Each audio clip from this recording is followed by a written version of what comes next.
Episode 87. Ibu menyudahi pembicaraannya.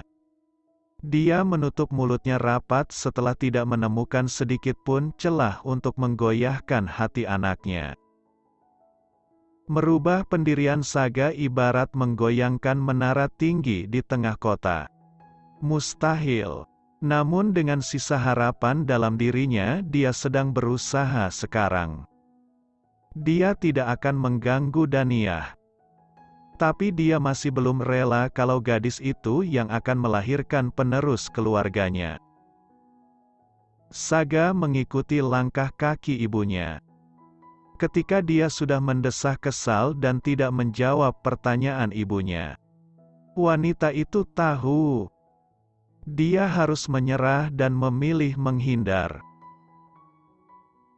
Tepat setelah pintu terbuka dan ibunya keluar, Pak Mun muncul. "Di mana Daniyah?" tanyanya saat Pak Mun sudah berdiri di depan sofa. Nona sudah masuk ke dalam kamar Tuan. Pak Mun terdiam menunggu tuannya bicara. Dia sedang terlibat dengan pikirannya. Dia ingin mengatakan perihal Daniyah yang dia temui tadi.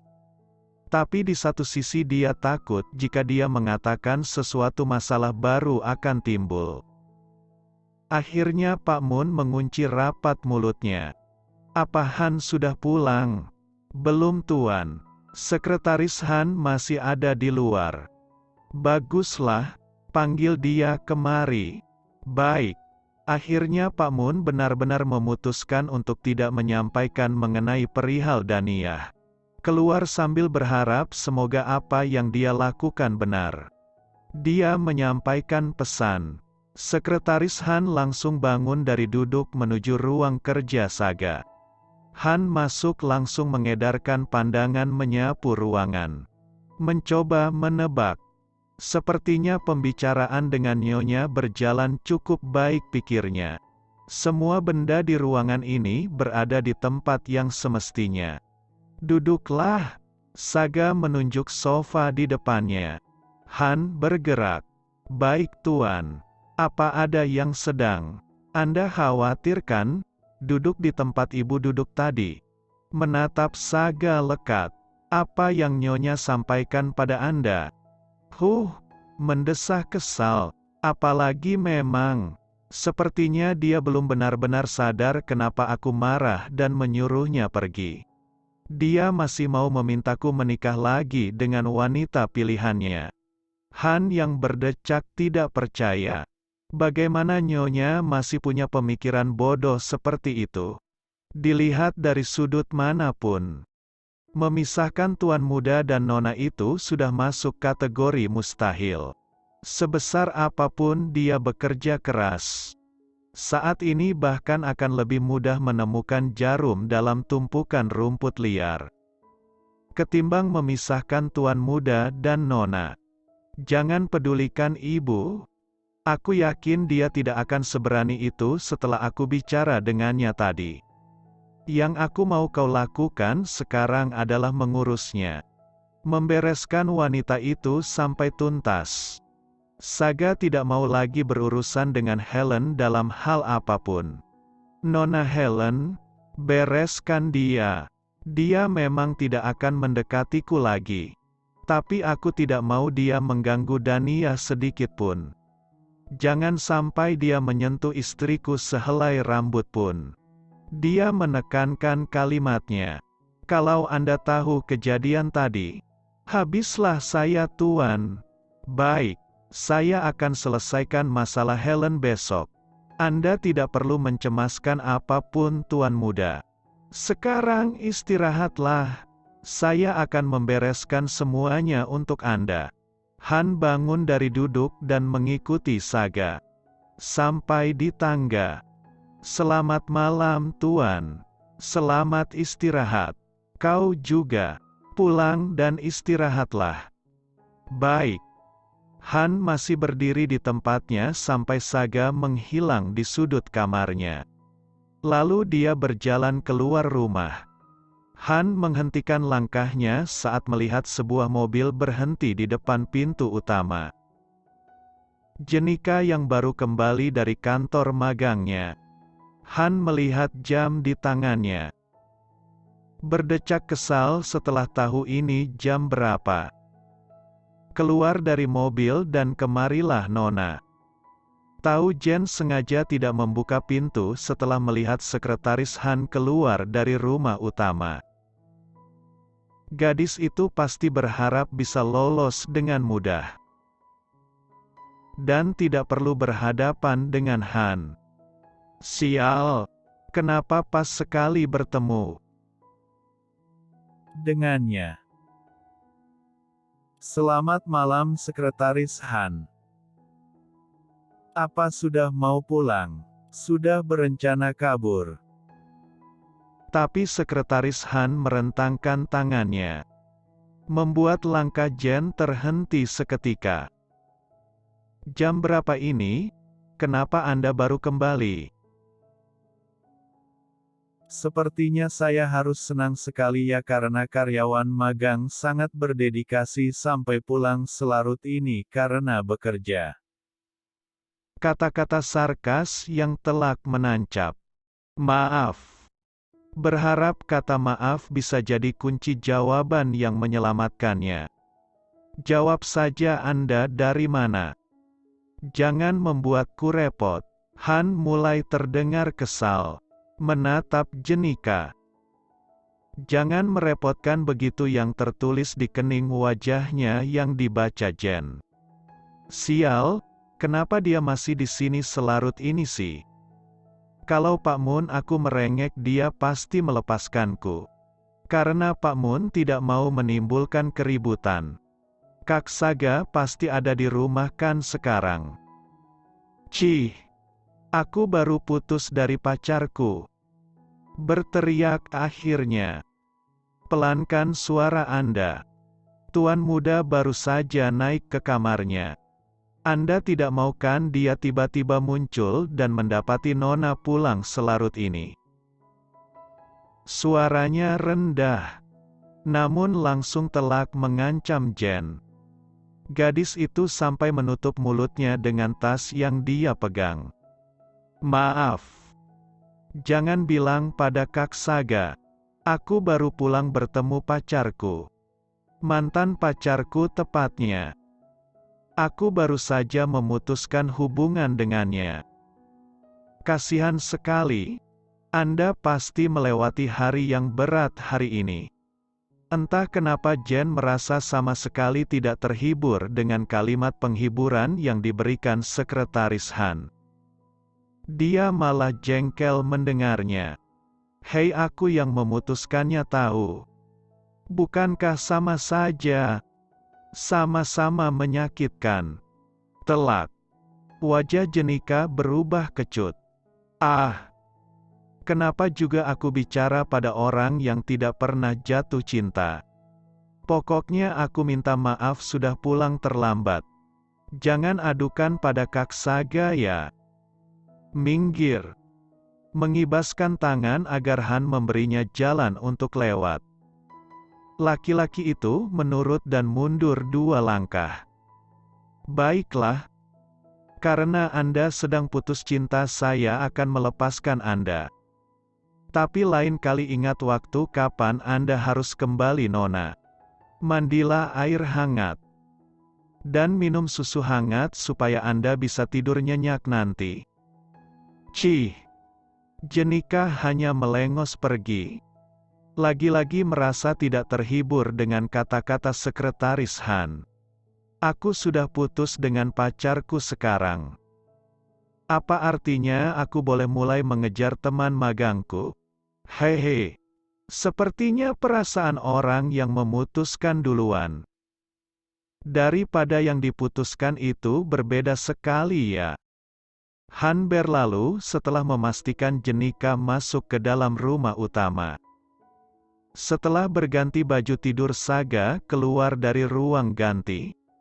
Lampu sudah padam. Saat dia masuk tadi Dania sudah ada di tempat tidur dengan baju tidurnya. Lampu masih menyala dan dia sedang bermain dengan HP-nya. Sekarang gadis itu sudah rebahan di bawah selimut, menutupi sampai pinggangnya. Sudah mau tidur, Saga masuk ke dalam selimut dan rebahan juga. Meluruskan kaki dan menarik bantal di kepalanya. "Kemarilah." Tanpa diperintahkan kedua kalinya, Daniyah langsung mendekat, memeluk Saga dan bersandar di dadanya. Wah! Patuh sekali menepuk kepala Daniyah beberapa kali. Tergelak kemudian karena Daniyah benar-benar tidak memberi reaksi penolakan. Saga memeluk dan mencium kepala Daniyah. "Sudah baikan dengan ibu?" Jawaban keramatmu tidak berubah sama sekali ya. Ibu membelikanku hadiah mahal banyak sekali. Apa tidak apa-apa aku menerimanya tanpa membalasnya apa-apa.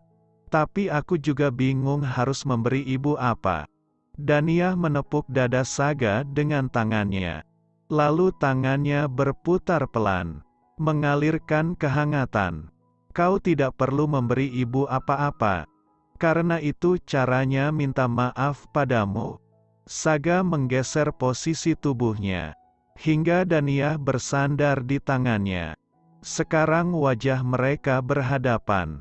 "Hei, lihat aku. Kenapa kau memalingkan wajahmu? Aku malu, tuan muda. Kenapa juga kamu melorot begitu?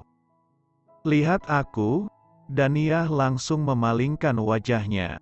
Pandangan mereka bertemu. Nah begitu, tanpa perlu menunggu lama tatapan itu semakin mendekat. Hingga mereka berbagi nafas dalam ciuman yang lembut dan lama. Daniyah mulai pandai mengatur nafasnya hingga dia tidak perlu tersengal lagi. "Kau mulai pandai berciuman ya?"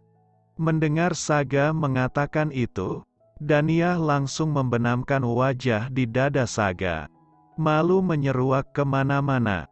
"Kau sudah menghitung berapa hutangmu padaku? Mau mulai mencicilnya malam ini?" Tangan mulai tidak bisa dikondisikan. Sudah melekat di area favoritnya. "Aku tidak mau menghitung utangku." Menyentuh tangan Saga yang mulai mencengkram lembut. Wah, kau mau mulai kurang ajar lagi?" Mengeraskan cengkraman tangannya sampai Daniyah meringis. "Bukan begitu sayang." Memaksa menarik tangan Saga agar menghentikan apa yang sedang dia lakukan. Dia mau menyelesaikan kalimatnya dulu. "Aku tidak mau menghitung utangku dan membayarnya. Aku mau melakukannya. Sebanyak yang kamu inginkan. Apa aku sudah gila? Sampai mengatakan hal memalukan begini dengan riang gembira." "Apa?" Saga tertawa mendengar ucapan Daniyah. Wah, aku baru mengurungmu sehari kau sudah berubah sepatu ini. Kau makan malam apa tadi?" Daniyah diam tidak menjawab, hanya mengusapkan wajahnya ke dada Saga berulang. Uyel-uyel gemas mengingat apa yang dia katakan secara sadar tadi. Malunya bukan main. Bagaimana dia benar-benar tidak punya kendali menyerahkan dirinya seutuhnya pada Saga. "Naiklah." "Apa? Naik kemana?"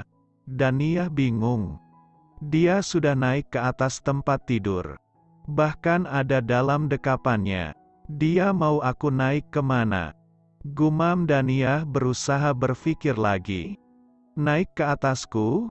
Saga menarik lengan Daniyah. Gadis itu bangun, duduk melangkah di bawah perut Saga. Menahan malu. "Pak Mun memberimu makan malam apa tadi? Kau benar-benar jadi anak yang patuh ya." Daniyah hanya bisa membalas dengan senyum malu-malu. Tidak tahu mesti menjawab apa. Dan kenapa dia begitu penurut malam ini. Entahlah, tubuhnya bereaksi secara tidak sadar untuk melakukan semua yang diinginkan Saga. Tiba-tiba Saga menarik bajunya dan melemparkannya ke lantai. Menepuk dadanya berulang kali. Hadiah untukmu, kau boleh melakukan apapun yang kau mau. Kenapa dia tetap terlihat keren walaupun cuma melakukan hal begituan? Menyebalkan sekali. Kenapa semua yang dilakukan orang ganteng selalu keren sih? Daniyah menatap lekat tubuh Saga yang sudah terbuka itu. Dia menyentuh dadanya dengan tangan kiri. Lama tangan kirinya menempel. Dia bahkan memberi pijatan lembut di sana. Apa aku benar-benar tidak terlalu serakah? Kalau aku memohon, benar-benar hanya aku yang bisa menyentuh tubuh sempurna ini? Hei, air liurmu sudah mulai menetes itu. Terkejut mendengarnya. Secepat kilat Daniyah menarik tangannya. Mengusap mulutnya dengan kedua lengannya sekaligus. Beberapa kali, lalu tersadar setelah mendengar tawa laki-laki yang ada di bawahnya. Buahaha, apa aku kena lagi dikerjainya? Saga terpingkal cukup keras melihat ulah Daniyah. Gadis itu kesal cemberut memukul dada Saga keras. Melampiaskan kekesalannya. Sepertinya cukup keras sampai membuat Saga mengaduh. Laki-laki itu menarik tubuh Daniyah jatuh di sampingnya. Apa kau baru sadar kalau aku itu setampan ini? Kenapa? Sudah mulai tergila-gila padaku? Senyum tipisnya penuh kemenangan. Tidak bisa menjawab. Kata-kata Daniyah kalah cepat dengan bibir Saga yang mulai beraksi. Malam yang semakin larut tidak menyurutkan kobaran apapun itu yang menyala di atas tempat tidur. Mereka melakukannya dan menikmatinya dalam balutan perasaan yang sama. Walaupun keduanya tidak mengatakan apapun tentang perasaan mereka. Tapi sepertinya malam ini perlahan Daniyah mulai kehilangan perasaan takut atau terancamnya. Hingga mereka selesai dengan urusan mereka. Dia tertidur dengan wajah yang sangat tenang.